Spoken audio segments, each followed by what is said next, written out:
मैं सुदेश नागर। आज हम जानेंगे अपवर्त्य गुणज, जिसको इंग्लिश में मल्टीपल्स बोलते हैं।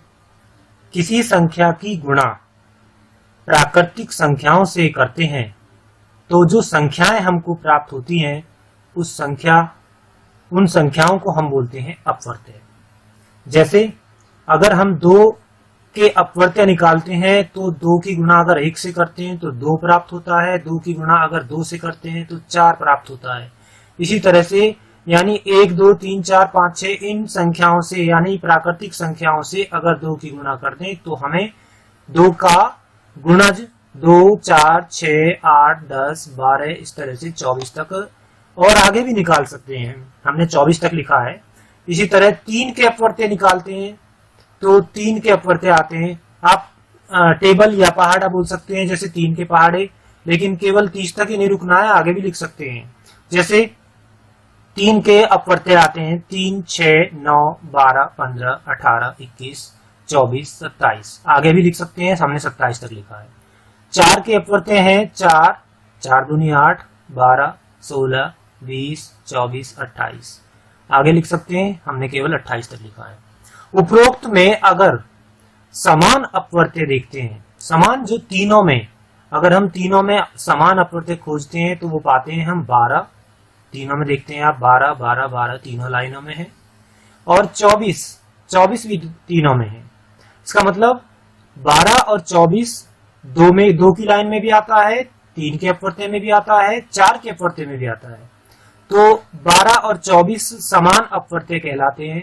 अगर हम लघुत्तम यानी कि छोटे से छोटी, लघुत्तम का मतलब होता है छोटा, लीस्ट, लघुत्तम समापवर्त्य, लीस्ट कॉमन मल्टीपल, एलसीएम की बात करें तो एलसीएम इन दोनों में से छोटा कौन है?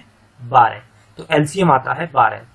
एक बात याद रखें, किसी संख्या के अपवर्त्य जब हम निकालते हैं तो वो असीमित होते हैं, यानी निश्चित नहीं होते, वो बहुत सारे आते हैं, उनकी कोई निश्चित संख्या नहीं होती है। और किसी संख्या का अपवर्त्य उसके बराबर होता है, यानी कि वह संख्या खुद होती है या उससे बड़ा होता है। जैसे आपने देखा 2 के अपवर्त्य लिखे हैं तो या तो 2 आता है या 2 से बड़ी संख्याएं आती चली जाती हैं उसकी गुणज के रूप में। जिन 2 या 2 से अधिक संख्याओं के हम एलसीएम निकालते हैं, लैसे निकालते हैं, लघुत्तम समापवर्त्य, तो याद रखना या तो उन संख्याओं में जो सबसे बड़ी संख्या है वो एलसीएम आएगा या उनके उस बड़ी संख्या के गुणज के रूप में एलसीएम आएगा। अब एक क्वेश्चन ले लेते हैं हम, जैसे 8 और 12 दोनों के अगर हम मल्टीपल निकालते हैं तो 8 का टेबल आपके सामने है, 8, 16, 24, 32, 40, 48। इसी तरह से 12 के मल्टीपल 12, 24, 36, 48, 60, 72। अब इन दोनों में अगर हम देखते हैं एलसीएम निकालना है हमें 8 और 12 का, तो 8 और 12 के एलसीएम में इन दोनों के मल्टीपल्स में 24 दोनों में कॉमन है। जो सबसे पहले कॉमन संख्या आती है वही उनका एलसीएम होता है।